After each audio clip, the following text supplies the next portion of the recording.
पेट की समस्या एक आम समस्या है। लगभग हर दूसरा आदमी कोई ना कोई गट हेल्थ प्रॉब्लम से जूझ रहा है। लेकिन गर्मी के दिनों में यह समस्या और बढ़ जाती है। खासकर आंत संबंधी परेशानियां बढ़ती है। जो स्वस्थ हैं और जिन्हें पेट की कोई तकलीफ नहीं है, वे भी गर्मी और बरसात में गट हेल्थ प्रॉब्लम्स के शिकार हो जाते हैं। कब्ज, आंतों में सूजन, ब्लोटिंग जैसी परेशानियां अटैक कर देती है। ऐसा क्यों होता है? इनसे बचने के लिए हमें क्या करना चाहिए? और क्या कोई उपाय नहीं करने से ये परमानेंट प्रॉब्लम बन सकती है? आज हम इन्हीं सवालों पर विशेषज्ञ डॉक्टर से बात करेंगे। लेकिन उससे पहले जान लेते हैं उन कॉमन प्रॉब्लम्स के बारे में जो गर्मी के दिनों में हमें शिकार बनाती है। गर्मी में शरीर से पसीना बहुत निकलता है, जिससे डिहाइड्रेशन होता है। ऐसे में शरीर को ज्यादा पानी की जरूरत होती है। ज्यादा पानी नहीं पीने से स्टूल हार्ड हो जाता है। गर्मी के दिनों में गैस्ट्रो प्रॉब्लम्स ज्यादा होते हैं, जिसके कारण दस्त की समस्या होती है, क्योंकि गर्मी में पानी और भोजन के दूषित होने का खतरा ज्यादा रहता है। इससे बैक्टीरिया तेजी से मल्टीप्लाई होती है। ये एक साइंटिफिक फैक्ट है कि गर्मी के मौसम में पाचन तंत्र स्लो या कमजोर हो जाता है, जिससे गट में फूड फर्मेंटेशन होता है और अनकंफर्टेबल ब्लोटिंग होती है। इस दौरान पेट में गैस बनने का रिस्क बढ़ जाता है। तेज गर्मी या ज्यादा देर धूप में रहने से बॉडी रिएक्ट करती है, जो कई बार वोमिटिंग के रूप में बाहर आती है। हीट स्ट्रोक या लू लगने पर यही लक्षण दिखता है।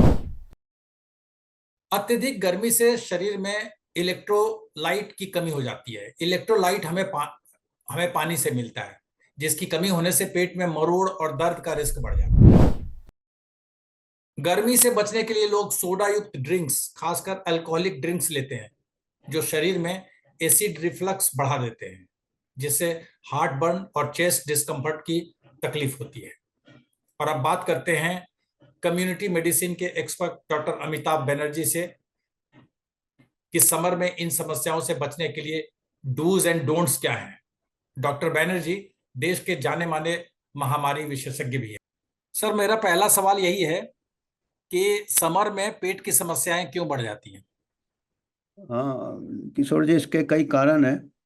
एक तो है कि समर में क्या होता है कि एक टेम्परेचर जो रेंज जाता है 37-40 तक, जो रेंज जाता है उसमें जो बैक्टीरियल कंटेमिनेशन के चांसेस बढ़ जाते हैं, फूड के, वाटर के, क्योंकि उसी टेम्परेचर में बैक्टीरिया मल्टीप्लिकेशन भी ज़्यादा होता है।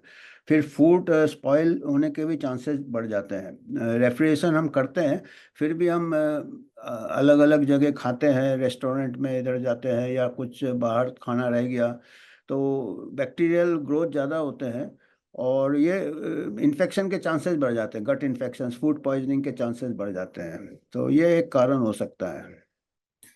एक बात और है, गर्मी में डिहाइड्रेशन का भी खतरा बहुत ज्यादा हाँ, रहता है। डिहाइड्रेशन, वाटर क्वालिटी भी ये हो जाता है, क्योंकि वाटर की जब कमी होती है तो पर्सनल हाइजीन थोड़ा इफेक्ट हो जाता है। पर्टिकुलरली जो खाना बना रहे हैं, जो हम बाहर खा रहे हैं या फूड हैंडलर्स है, तो वो अगर वाटर सफिशेंट हो तो हैंड वॉशिंग अच्छा करेंगे, वो सोप एंड वाटर प्लेंटी होगा पानी, तो उसका पर्सनल हाइजीन भी अफेक्ट होता है। और पुअर पर्सनल हाइजीन से फूड पॉइजनिंग के चांसेस बढ़ जाते हैं, कंटेमिनेशन के चांसेस बढ़ जाते हैं। और जैसे मैंने बताया, एक पर्टिकुलर टेम्परेचर में फूड के जो बैक्टीरियल मल्टीप्लिकेशन भी बढ़ जाते हैं। अगर विंटर में होगा तो अगर कंटेमिनेशन हो भी जाएगा तो इतने उसका ग्रोथ इतना फास्ट नहीं होगा। ये समर में ग्रोथ फास्ट होता है। फिर आपका personal hygiene, because of insufficient water, कई जगह पानी नहीं रहता है, टैप में रनिंग वाटर होना चाहिए वो नहीं आता है, कहीं बाल्टी से पानी कर रहे हैं। फिर आपके यूटेंसिल्स धोने के भी उन लोग पानी कम होने से अच्छे से यूटेंसिल धोने में भी कमी रख देंगे वो, अगर आप कहीं रेस्टोरेंट में खाते। तो ये कई कई फैक्टर्स साथ साथ आ जाते हैं। सर, खुद को हाइड्रेटेड रखने के अलावा और क्या करना चाहिए? क्या खान पान में, फूड्स में कुछ ऐसे हैं जिनसे कि हम बच सकते हैं? क्या कर रहे हैं? प्रिवेंशन क्या है इसका? प्रिवेंशन है कि हम वो खाना खाएं जो कि तभी तभी पकाया हो, और we should cook and eat the same day, जो कि फ्रेशली कुक्ड हो। और आइदर रेफ्रिजरेटेड, इमीडिएट रेफ्रिजरेशन करें, पर जितना हो सके उतना करें कि आपका रेफ्रिजरेशन में भी पावर फेलियर होता है तो रेफ्रिजरेशन भी इंटरप्ट हो जाता है। कोल्ड चेन इंटरप्ट होने से फूड का जो क्वालिटी भी अफेक्ट हो जाएगा। और ऑफ कोर्स हैंड वॉशिंग सबसे इम्पोर्टेंट है। हैंड वॉशिंग, पर्सनल हाइजीन, जो कि अगेन पानी की कमी से हो सकता है।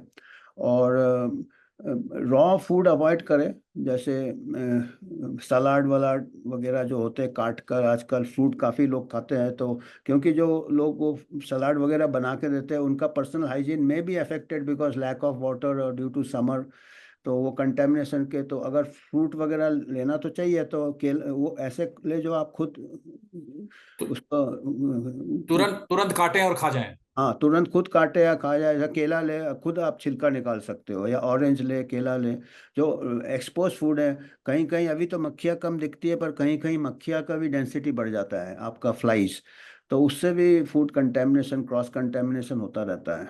तो ये थोड़ा केयरफुल रहना पड़ता है इसमें। सर क्या ये सच है कि समर में, गर्मी के दिनों में, किडनी और इंटेस्टाइन को एक्स्ट्रा वर्क करना पड़ता है? किडनी, और इसको अगर पानी, जैसे आपने बहुत अच्छा बोला, ये एक्स्ट्रा वर्क तब करना पड़ता है जब आपका हाइड्रेशन ठीक ना हो, क्योंकि आपका एडिक्वेट फ्लूइड इंटेक होना चाहिए, पानी या फ्लूइड इंटेक, सूप वगैरह पानी या नींबू पानी। तो पानी अगर कम होगा तो किडनी में फ्लशिंग नहीं होगा, तो किडनी फंक्शन अफेक्ट होगा। सिमिलरली कॉन्स्टिपेशन के चांसेस बढ़ जाएंगे आपके, पानी अगर पानी की कमी होगी तो। और गट के ऊपर, जैसे मैंने बताया, माइक्रोबियल जो आपके कंटेमिनेशन वगैरह होते से खाने का जो है, फूड पॉइजनिंग के जो ऑर्गेनिजम्स है उसके चांसेस बढ़ जाते हैं, तो उसमें इरिटेशन हो सकता है गट को। अगर डायरेक्ट वॉमिटिंग, लूज मोशन नहीं भी हो तो थोड़ा बहुत गैस्ट्रिक डिस्टरबेंस हो सकता है, अगर आपका खाना थोड़ा कंटेमिनेटेड हो जाए, improper storage और contamination of cooking, improper hygiene, because indirectly hygiene effect होता है। समर में आजकल वाटर शॉर्टेज कई शहरों में पाए जाते हैं, पानी की टैंकर से पानी आ रहे हैं, और यहाँ तक कि आपने देखा 4 महीने पहले गिलनबाड़ी भी हो गया पूना में, जी। क्योंकि वाटर शॉर्टेज है। तो इससे क्या होता है कि डायरेक्ट हमको नहीं होने से, पर पर्सनल हाइजीन हमारा कंटेमिनेट होता है, हाथ धोने में, कटिंग सॉर्ट यूटेंसिल्स नहीं वॉश होते ठीक से, तो उससे काफ़ी माइक्रोबियल लोड बढ़ जाता है, तो उससे हमको जीआईटी अपसेट हो सकता है, पेट का बीमारी हो सकता है उसमें। सर अभी आपने जैसे बताया कि वो गैस गैस की प्रॉब्लम हो सकती है, कॉन्स्टिपेशन हो सकता है। तो अगर ऐसी कोई समस्या हो जिसकी वजह आपने बता दी कि इन वजहों से हो सकती है, अगर ऐसी समस्या हो तो इंस्टेंट रिलीफ के लिए तुरंत लोगों को क्या करना चाहिए? तुरंत तो डॉक्टर के पास जा नहीं सकते हैं, तो तुरंत क्या करना चाहिए इंस्टेंट रिलीफ के लिए? इंस्टेंट रिलीफ ऐसा है कि लोग तरह तरह के चीज़ लेते हैं, और पर बेस्ट है कि आपका जैसे इलेक्ट्रोलाइट इम्बैलेंस मोस्टली होते हैं, जी। तो उसके लिए जैसे नींबू पानी हो, थोड़ा सॉल्ट हो, या फिर इलेक्ट्रॉल का पाउडर आता है आजकल रेडीमेड, उससे मैं देखा कई बार आपका इलेक्ट्रोलाइट बैलेंस ठीक हो जाता है। कई बार क्या होता है, गर्मी में आपका सोडियम डेफिशिएंसी भी हो जाता है, और that can be quite dangerous in elderly people, तो सॉल्ट डेफिशिएंसी हो जाता है। और आजकल हमारा क्या है कि हम ट्रॉपिकल कंट्रीज में, हमको पता नहीं कितना सोडियम है, अभी जो चलता है सॉल्ट रिस्ट्रिक्शन, सॉल्ट रिस्ट्रिक्शन, कई लोग सॉल्ट बहुत रिस्ट्रिक्ट कर जाते हैं, और वो हो सकता है गर्मी में one has to be careful कि गर्मी में हमारा सॉल्ट लॉस भी होता है, स्वेटिंग में लॉस होता है, इसमें लॉस होता है, अगर थोड़ा लूज मोशन वॉमिटिंग हो जाए उसमें लॉस होता है, तो हमको थोड़ा सॉल्ट इंटेक भी कैलिब्रेट करना चाहिए, क्योंकि हाइपोटेंशन चला जाता है तो काफ़ी, मतलब ये ओवरऑल, कहीं क्या है ना, आजकल ज़्यादा कॉन्शियस हो गए लोग, हेल्थ कॉन्शियस एक्सट्रीम में चले जाते हैं कई बार। और हमारे जो कंट्री का क्लाइमेट अलग है, तो हमको क्लाइमेट के हिसाब से भी थोड़ा देखना चाहिए कि हो सकता सॉल्ट जरूरी भी है हमको कुछ सिचुएशन में। सर एक लास्ट क्वेश्चन। बहुत से लोगों को मैंने देखा है कि बहुत ज्यादा पानी पीते हैं, जरूरत से ज्यादा पानी पीते हैं, और यहां तक कि रात में भी बहुत पानी पीते हैं। तो क्या ये सही है? और खास करके किडनी के लिए सही है कि रात में और दिन में बहुत ज्यादा पानी पिए, जरूरत से भी ज्यादा? पानी तो ऐसा है कि इनर्ट है, वो तो आपको बार बार निकालना पड़ेगा पानी, किडनी विल, तो उससे आप ही को स्लीप वगैरह डिस्टर्ब होगा।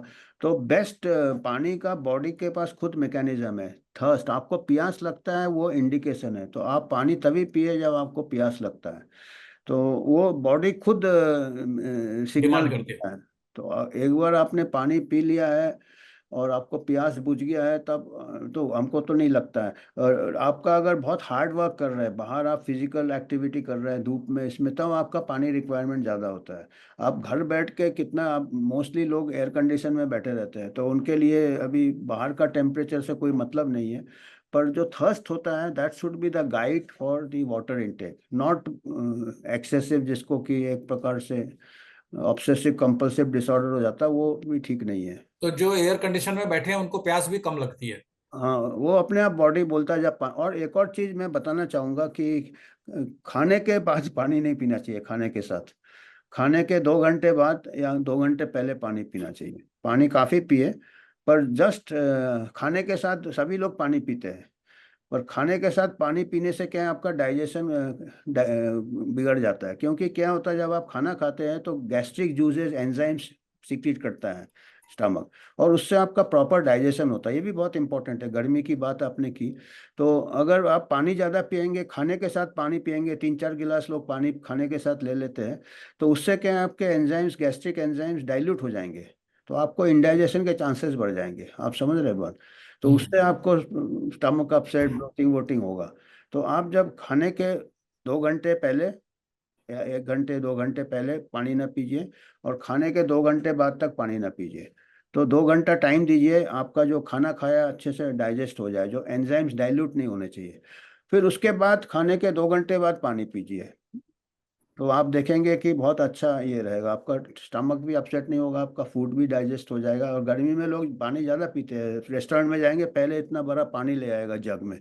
आप मीनू में टाइम लगता, पानी पियेंगे, फिर खाना खाएंगे, फिर पानी पियेंगे, तो उसमें क्या है कि फूड का डाइजेशन, जितने एंजाइम्स है वो पानी से डाइल्यूट हो गए हैं, और फिर अच्छे से डाइजेशन नहीं होगा, बदहजमी होगी। तो ये सिंपल चीज़ें करके आप अगर रेगुलेट कर सकते हैं, पहले पानी पी ले खाने का। अगर आप 1 बजे खाना खाते हैं, 11 बजे पानी पी ले अच्छे से, 11 बजे के पहले। 1 बजे खाना खाए, फिर 3 बजे पानी पी ले। ऐसा अगर आप करें, थोड़ा बहुत सिप ले सकते हैं, तो ये बहुत अच्छा आपका डाइजेशन के लिए रहेगा।